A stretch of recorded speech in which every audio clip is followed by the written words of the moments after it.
ونعوذ بالله من شرور أنفسنا ومن سيئات أعمالنا من يهده الله فلا مضل له ومن يضلل فلا هادي له وأشهد أن لا إله إلا الله وحده لا شريك له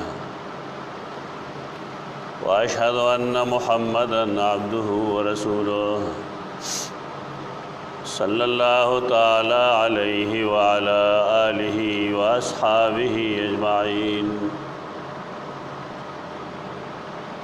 أما بعد فأعوذ بالله من الشيطان الرجيم بسم الله الرحمن الرحيم إنا أنزلناه في ليلة القدر وما أدراك ما ليلة القدر ليلة القدر خير من ألف شهر تنزل الملائكة والروح فيها بإذن ربهم من كل أمر سلام هي حتى مطلع الفجر.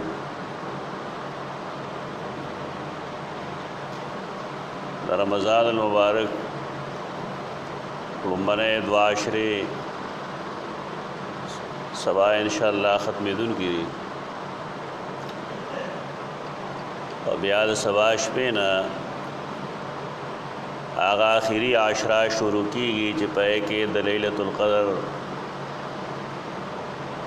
قوي امکان وي او رسول الله صلی الله علیه وسلم فرمایلی دي چې فلتمسوها فی العشر الاواخر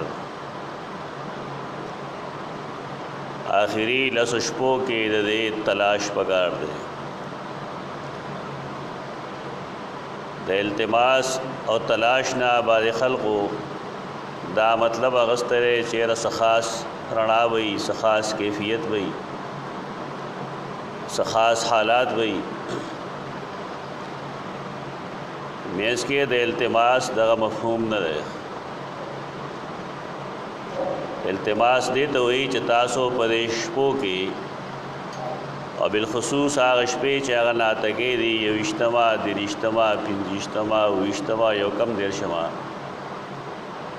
دې کې عبادت طرف ته لگا توجه زیاته وکړي رمضان دا شپې ورځې داسې چې دې کې خلق دین طرف ته ډېر مایل وي فطری طور دروازه روزي او بیا کوشش دا کوي چې تراویح شي تهجد شي فرض منځونه شي لیکن بیا هم د شپو کې کوشش دا ډېر زیات اهمیت ده او دا اهمیت وجہ او ماغه دا کوم چې تیر مونږ ویلو چې قرآن مجید دا الله اهم کتاب ده او لیلۃ القدر کې چې کوم فضیلت الله چول ده دا غي سبب هم قرآن مجید ده اصل کمال راضی بیا قرآن مجید لخ یعنی قرآن دا الله هغه کتاب ده چې کوم شپه کې د دې نازل اول شروع کړی دي نو الله غیلا د هزار شپونه سیوا بهتري ورکړي دا یو سړی کې په دې جمله باندې سوچو کې چې خیر من الف شهر نو شاید داغه د علم د پاره دا کافی ده چې کله الله غوند ذات وي چې دې عبادت د هزار شپونه بهتر ده نو پدې کې د نور څو یقین یا د ظن یا د نور څه سيزونو گنجائش شاید پاتې نشي چې سړی مسلمانانو په دې هغه پوېږي چې د شپو کې مال لګ ډېر تلاش پکار دی لګ ډېر کوشش پکار دی دا الله شپې او ورځې دی ټوله بعض شپې او بعض ورځې هغه الله اهمیت ورکی فضیلت ورکی لکه د محرم لسما روز اغا واقعی الله غیله فضیلت ورکړه دارنګه د عرفات ورځ له الله فضیلت ورکړي دی د جمعې ورځ له الله یو فضیلت ورکړي دی همدا شان فضیلت لیلۃ القدر ته حاصل دی زمونږ خلق په دین کې د ځان نه د بدعات جوړولو کوشش کوي همیشه لپاره او یو ځای کې چې د انسان عقل نه چلیږي نه هغه ځای کې خپل عقل چلی د لیلۃ القدر اهمیت خلکو شب برات لور کړل او لیلۃ القدر کې چې الله کم فضل و کرم کوي نو اکثر او بیشتر خلک داغي خیال لای چې دا غندې په لیلۃ البرات کې دا بنیادی غلطی دا د امت مسلمه او دا لګیای په دیوان سر ماته ځان له پکار دای چې انسان د الله د وینا مطابق چلا تقدمو بین یدی الله ورسوله دا غي مطابق د الله او د رسول نه تاسو کی چې د لیلۃ القدر تاسو څه مطلب دی قرآن مجید نا چې تاسو کو ناغدا واضح ویلی دی چې رمضان کې د قرآن مجید نزول شروع شوه دی لہذا دا خبره د قرآن مجید نه ثابت ده چې لیلۃ القدر با پر رمضان کې دا اول ځای کې نه او د قدر یو معنی دا اندازه لګول دیش پوان دی الله رب العزت دراتلون کی وخت د پارا چې کما اندازه دا داغه د علم مطابق ملائکه تاغه حواله کوي په چونکه قرآن مجید د نزول قرآن د پارا د یو شپې ذکر کړی دی لیلۃ مبارکه سورۃ الدخان کې زمون خلق ولګي دا د هغه د پاره ځان روایت جوړ کړل چې دا لیلۃ مبارکه دا ګندې جدا شپه دا جدا شپه نه دا دغه لیلۃ القدر دی د کومه ذکر چې قرآن مجید کوي کدا شعبان میاش کې دا شپه راشي بالفرض نبي ودال قرآن مجید سره اختلاف راشي قرآن فرمائی شهر رمضان الذي انزل فيه القرآن دا یو بدعت زمون خلکو د روزې نه مخکې جوړ کړل دی او بیا چې کله د روزې فضائل ډیر شو د لیلۃ القدر فضیلت ډیر شو دا غیر لپاره زمون خلکو دا یو مصیبت جوړ کو چې د رمضان آخری چې کما جمعه راځي نو پای باندې یو مسکی جهتا قضا عمر وي دا خلا زمونږ د نوې نسل تداس زونه نه معلوم دا ډېر په خواني سيزونو بدعات په دې وخل کو مناظره کولې موږ سره به هم کړی دي بحثونه کتابونه به په دې لیکل او دا غي وجه دا وا چې د بعضه مذهبي دینی کتابونو شارحین دا لیکلو چې یو سړی د جمعه په اخري د رمضان په اخري جمعه کې یو موز قضاو کی ناغتوا الله دومره اجر ورکی د فقهای کرام کار اغا د حدیث کرا او کوټواله معلومول نه دي دیو جنا مولا علی قاری واضح لیکلی دي چې کباده شراح هدایا د هدايه بعد شارحین دا حدیث لیکل دي نو دا غلط لیکل دي دا موضوع ده دا من غلط ده او په دې وجه غلط ده چې لیسو من المحدثین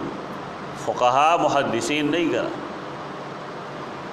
اول پکار دای چې انسان د حدیث حیثیت معلوم کی اغه نرستو بیا دا اغه نه استنباط صاحب کوي بار کې دا بدعت خو خلق نه لیدل نوی نسل ته نه معلوم خو سم ان شاء الله تاسو به وینئ چې کله اخیری جمعه راځي د روزې اخبارات دا غې نه اورز مخ کې تاسو وګورئ نو پای کې اوس هم هغه شانت خلق ستره چایوا پاغه باندې قزامره باندې دلایل پیش کړي دا بازا میں خیش خیال رائے چدا کرنے سے نیکے کار دے داد نیکے کار نہیں بلکہ دا بدعت دے اس نزدی درشتہ مشفوان دے یو بل کار ہم کئی چاہے تے صورتو نشفوئے سورۃ العنکبوت او سورۃ الروم ولستیشي اچھا ولستیشي نو خلک امام استاد لداغي پیسې ورکړي. سوال لای چې دا کاروبار دا طریقہ شریعت کې کم ځای لیکل ده. تراویح باندې خلق سیدنا عمر بن خطاب رضی الله عنه جمع کړي. داغه نمخ کې تراویح په جمع نه کړي. اجماع امت سره دا عمل ثابت شوی. دا وخت نو واخلې تر دې دور پورې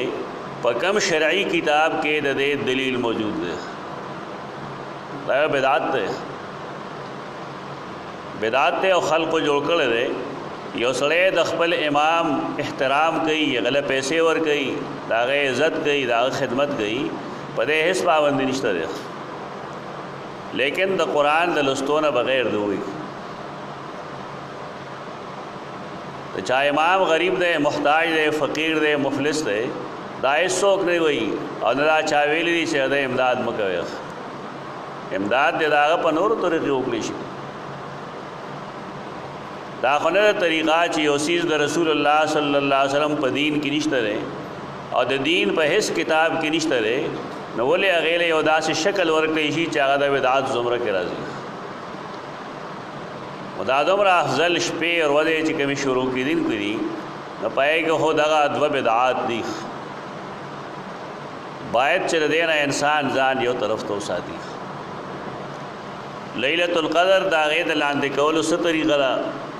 څه ذریعه ده، انسان به څنګه هغه لاندې کوي. دین سره متعلق چې څومره کتابونه دي یا محدثینو خبرې هغې دا وایي چې ګوره قرآن نه معلومیږي چې دا لیلۃ القدر دا هي حتی مطلع الفجر. ماښام چې کله تیاره شروع شي نو دغه ځای نه شپه شروع شي.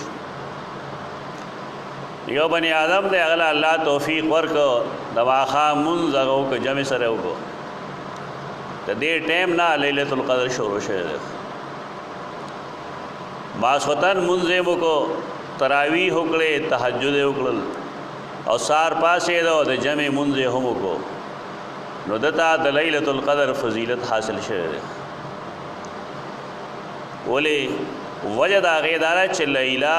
شپه هغه شروع کېږي د ماښام د تیارې د خطو نه تر سبا پورې. اوس قرآن مجید چې فرمایي هي حتی مطلع الفجر، د دې مطلب دا دی چې دا بهتري الله په دې ټوله شپه کې ایښې ده. عام روټین مطابق که یو سړی مونځګزار دی نو انشاءالله الله به د اجر نه هغه محروم نه پاتې کوي. خو چونکې د بهترۍ موقع ده نو پکار دی چې انسانان په د نورو شپو په مقابله کې دې سره هغه کار وکړي کوم چې رسول الله صلی الله علیه وسلم کړو. هغه دا و چې اشتد میزره وایقظ اهله. دې شپو کې وا رسول الله صلی الله علیه وسلم خپل کمربند مضبوط کو، کلک ویګو، وایقظ اهله، او خپل اهل و عیال به د شپې ویښ پاتې کو، ذکر اسکار د پاره به ویښو چې ذکر اسکار دیو کی کوشش دیو کی دا الله رب العزت د رضا کولو. دا موقع الله راکې مونږ له لکه نن د جمعې ورځ ده او حدیث کرا دی رسول الله صلی الله علیه وسلم فرمایي چې پدې کې یو ساعت دی، یو ټایم دی، انسان که پائے کې دعاو کی ذکر اسکارو کی نا اللہ با دا ذکر اسکار او دعا دا فضل نبوزی اللہ با قبلی، لیکن دا پٹ ساتلی دے پٹ ساتلو کے مقصد دائی چے دے ټول روز محنتو کی در اللہ یو انداز دے ترغیب دا عمل لپارخ چے اگر وہ دے خود ٹائم ہے نا دے خود رخ چے دا کم ٹائم نا تر کم ٹائم پورے دا خلقو اجتہادات دی چے سار ٹائم دے یا ماسپخین دے یا اذانونو په میانس کې دی یا چې کله امام نه راغلی یا چې امام خطبه وي دا خلکو خبرې دي. رسول الله صلی الله علیه وسلم دې باب کس نه دی فرمایلی او دې کې پټ ساتلو کې مقصد دا ہے چې انسان نسبتاً محنت مشقت او اجتهاد دی روږي، جد جهد دی روږي. تو دې کې د ناتکو شپو کې فائدہ مونږ د پاره دا چې سړی کې یو شپرون کې بل فرض نور پسې دویمه شپه ښه آرام کولی شي. دیکھیں حکمت دا غره چې د انسان وجودم نه بربادیږي او الله هم راضي پاتې شي. سیدہ عائشہ فرمائی رسول الله صلی الله علیه وسلم ته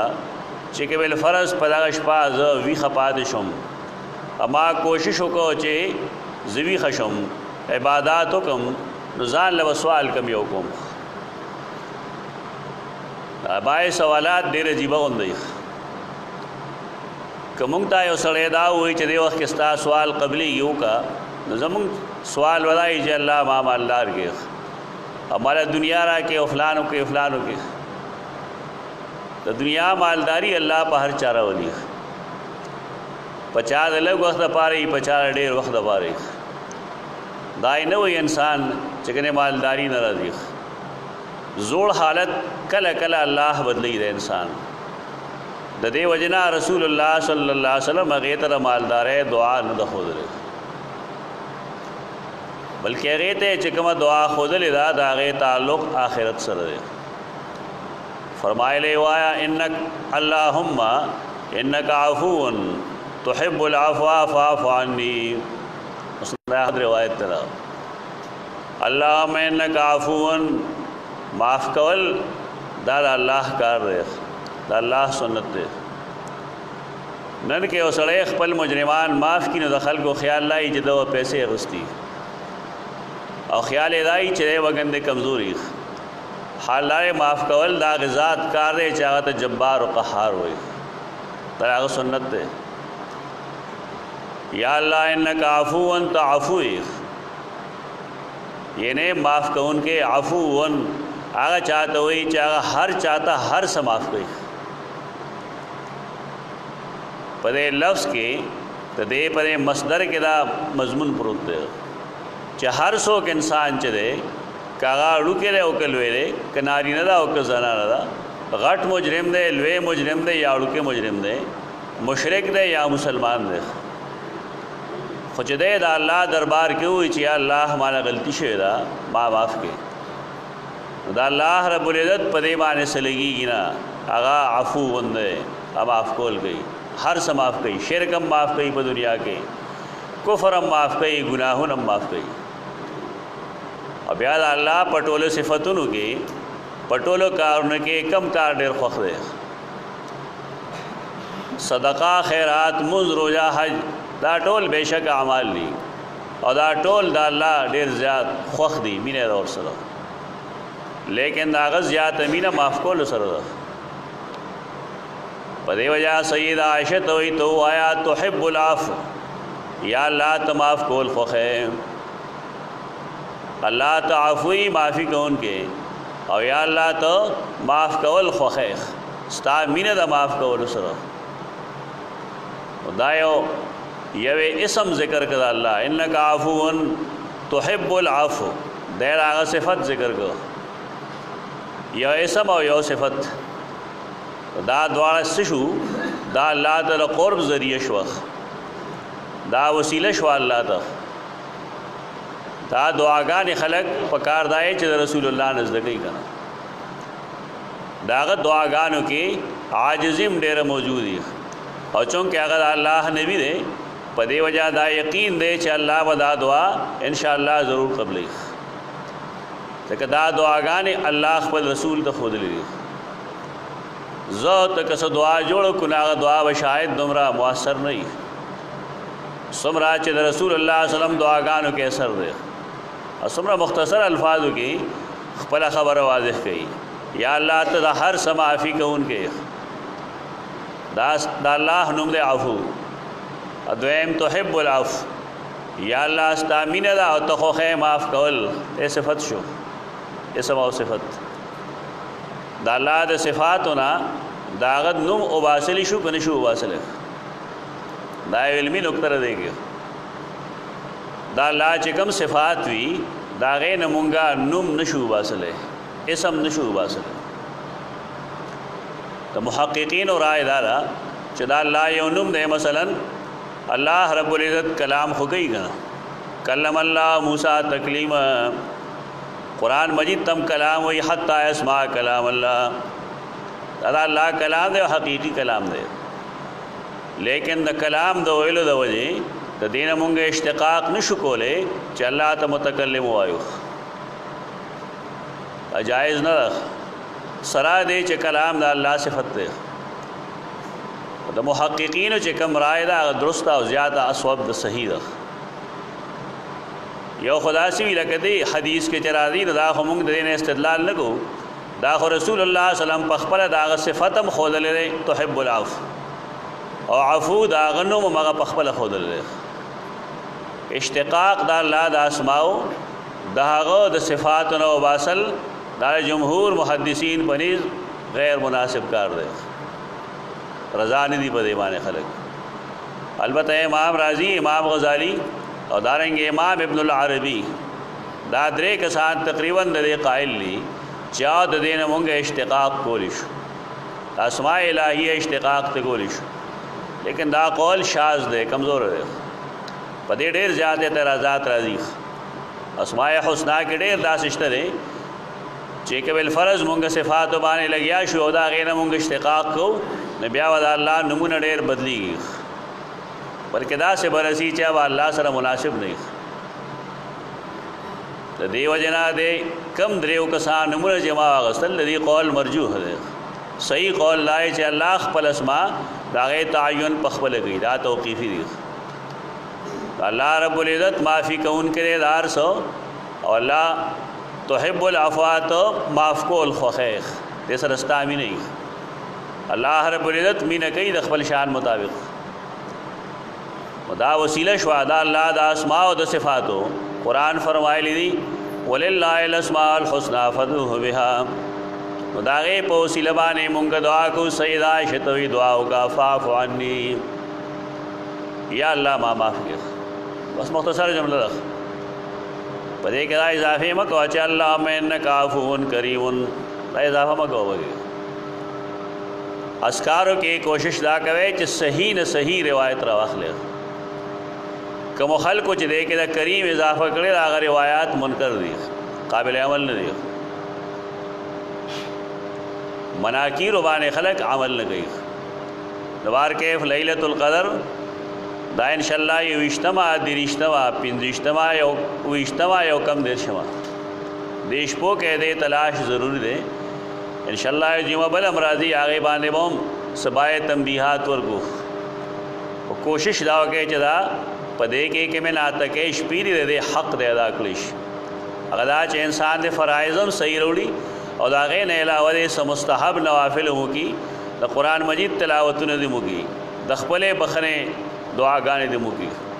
ابل خصوص خلق چې هغه د میاش کې وفات شوی دا غي د وخنه دعا دې مو کی. زموږ یو دوست شیخ تاجور شاہ سے وفات شوی دی، هغه حکم دعا کوي چې الله رب العزت هغه غریق رحمت کی او الله رب العزت دا غلطه او گناهونه معاف کی. اقول قولی هذا استغفر الله لكم ولسائر المسلمين.